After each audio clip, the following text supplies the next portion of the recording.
Okay. So this is Dr. Unde.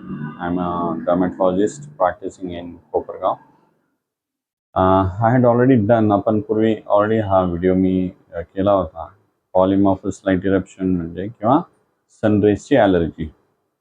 पण त्याच्यामध्ये जरा it was not having the voice clarity is not good and लोकांना ते म्हणजे बरेच जणांना ते कळत नव्हतं. सो आय ट्राय आपण याचे प्रयत्न करूया की ते स्पष्टपणे व्यवस्थित येईल.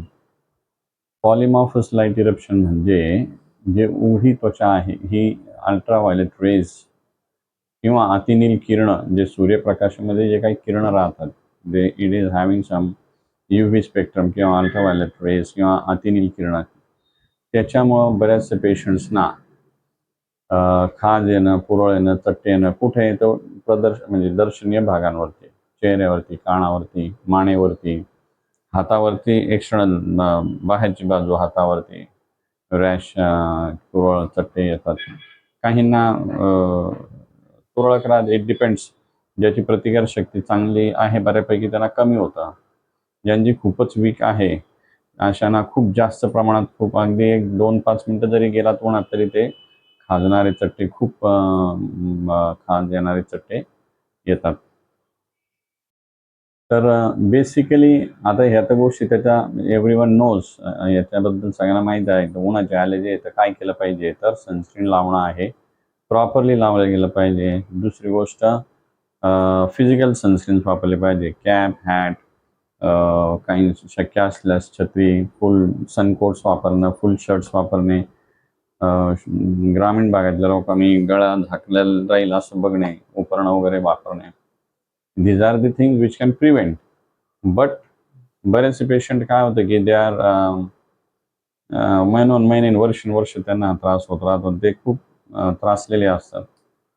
तर याला व्हॅक्सिन नाही आहे दुर्दैवानं. There is no vaccine. What is the vaccine किंवा याला लस कुठली आहे? तर आपली प्रतिकारशक्तीच चांगली बनविणे, स्ट्रॉंग बनविणे, बळकट बनविणे आणि त्याच्यासाठी काय करणं आहे तर आहारात बदल केले पाहिजे. आहारामध्ये रिफाईन शुगर, रिफाईन तेल, रिफाईन फ्लोअर म्हणजे मैदा, बेकरी हे आयटम्स टाळले पाहिजे. नॉन-व्हेज टाळलं पाहिजे. Because this sources are now हे जे सगळे सोर्सेस आहेत तेल it has become it has आपलं जे घाण्याचं तेल होतं पूर्वी it has been replaced by refined oil. मैदाचं प्रमाण वाढलं आहे. नॉन-व्हेज देखील फॅक्टरी फार्म्समधनं येत आहे. ज्या कोंबड्या वगैरे त्यांना बऱ्यापैकी इंजेक्शन्स आणि औषधं दिलेले राहतात ते खाल्लं जात आहे आणि त्याने काय होतं की आपलं आतड्यातलं आरोग्य बिघडत आहे and we are having what we can say leaky gut syndrome किंवा इन्क्रीज इंटेस्टायनल परमॅबिलिटी और स्मॉल इंटेस्टायनल बॅक्टेरियल ओव्हरग्रोथ. याने होतं काय ह्या सगळ्या चुकीच्या आहारामुळे तर आपल्या आतड्यात जे लाभदायक जीवाणू आहे त्याची संख्या घटत चालली, कमी होत चालली आणि हानिकारक जीवाणूंची संख्या वाढते आणि त्याच्यामुळं व्हॉट इज हॅपनिंग इज आपल्या आतड्यामध्ये बरी असे छिद्र पडतात आणि त्याच्यातनं नको म्हणजे नको ते प्रोटीन्स किंवा गोष्टी ज्या शरीराला हानिकारक आहे त्या रक्तामध्ये ॲब्झॉर्ब होतात and then body tries to mount immune response against this thing. Same things happen in the skin. मग त्वचेमध्ये असंच होतं. अतिनील किरण त्वचेवरती पडले की मग त्याच्याने देखील असंच body immune response is activated. प्रतिकारशक्ती जी ते ॲक्टिवेट होते आणि त्याला फाईट करायचा प्रयत्न करते आणि त्या फाईटमध्ये होतं काय की there are many inflammatory mediators they are release. त्याच्यामध्ये काही केमिकल्स तयार होतात आणि त्यामुळे ती खाज वाढते, चट्टे येतात, पुरळ येते. सो आदर्श प्रतिकारशक्ती वाढविण्यासाठी आपण प्रयत्न करणं आवश्यक आहे. त्याच्यासाठी योग्य नैसर्गिक आहार, 7-8 तासाची पुरेशी झोप आणि तणाव निवारण, स्ट्रेस मॅनेजमेंट, एक्सरसाइज ह्या गोष्टी सगळ्या खूप महत्त्वाच्या आहे आपली प्रतिकारशक्ती चांगली करण्यासाठी. सनस्क्रीन लावण्याचं प्रमाण आणि त्याचं frequency is very important. Sunscreens भरपूर लोक वापरतात पण त्याचं जे वापरणं जी क्वांटिटी आहे it should be ample amount. चेहऱ्यावरती अगदी अर्धा चमचा घेऊन लावला गेला पाहिजे. उन्हात जाण्याच्या 20 मिनिट अगोदर तरी लावण्यात गेलं पाहिजे. सिमिलरली उघडी त्वचा, मान, गळा, हात जे उघडे राहतात त्याच्यावरती you should put on ample amount of good SPF sunscreen. तर हाताला एक एक चमचा लावणं आवश्यक राहील. गळा मानेला देखील एक एक चमचा. अँड मेन रुटीन सनस्क्रीन जे आहे त्याचा इफेक्ट 2-2.5 घंटे राहतो. So that has to be repeated after 2 to 3 hours. 2 ते 2-2.5 घंट्यांनी ते रिपीट केलं पाहिजे application. Of course now there are many high SPF sunscreens that they claim की the effect lasts for many hours, बरेच घंटे राहतात असं हे आहे.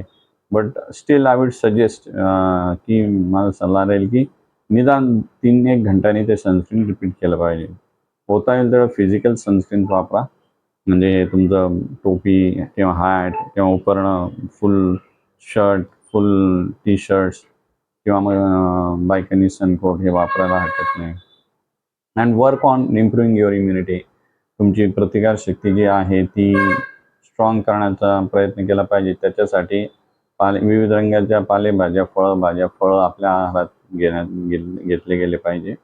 And what we can try to improve immunity again, आपण जो फ्री रॅडिकल डॅमेज होते because of so many things, even electromagnetic frequencies. आता हे जे मोबाईल, गॅजेट्स, TV, लॅपटॉप हे देखील जे आहे ना दे कॉज डिसबायोसिस. म्हणजे त्याने देखील आपले आतड्यातले जे लाभदायक जीवाणूची संख्या घटते ह्या सगळ्या गोष्टींमुळं, या इलेक्ट्रोमॅग्नेटिक फ्रिक्वेन्सीजमुळं.